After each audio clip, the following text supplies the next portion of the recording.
दशा माता व्रत कथा।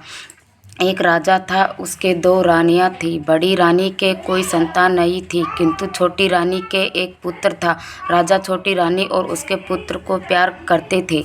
यह देखकर रानी को डह और ईर्ष्या होती थी। वह सोतिया डह के कारण राजकुमार के प्राणों की प्यासी हो गई थी। एक दिन राजकुमार खेलता हुआ अपनी विमाता के चौक में चला गया। विमाता ने उसके गले में एक काला सांप डाल दिया।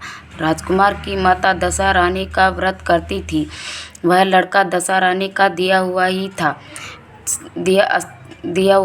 अस्तु दशा रानी की कृपा से लड़के के गले में पड़ा हुआ सांप अपने आप ही सरक कर भाग गया।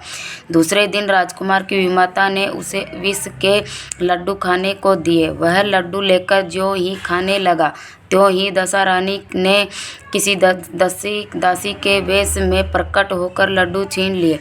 विष देने पर भी लड़का नहीं मरा। तब रानी को बड़ी चिंता हुई कि किसी न किसी तरह इसको मारना चाहिए। तीसरे दिन जब राजकुमार पुनः उसके आंगन में खेलने गया, तब रानी ने उसे पकड़कर गहरे कुएं में डाल दिया। वह कुआं उसके आंगन में था। इस कारण किसी को भी कुछ पता भी न चला कि राजकुमार कहाँ गया। उत्तम जलाशय, शुद्ध स्वच्छ मकान तथा ऐसी की अन्य दिव्य वस्तुओं में सदैव दशा माता का वास रहता है। विमाता ने राजकुमार को कुएं में डाला और दशा माता ने उसे बीच में ही रोक लिया। जब दोपहर का समय हुआ और कुंवर कहीं दिखाई न दिए, तब राजा रानी को बड़ी चिंता हुई। जहाँ तहाँ लोग उसकी तलाश करने लगे।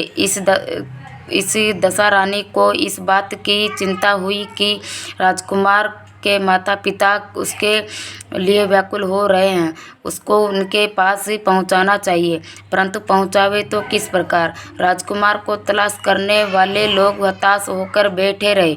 राजा रानी पुत्र शोक में रोने लगे। तब दशा माता एक भिखारिन के वेश में कुंवर को गले से लगाए हुए राजद्वार पर आ गई। राजकुमार को एक वस्त्र में छिपाए हुए भिखारिन ने भिक्षा के लिए सवाल किया।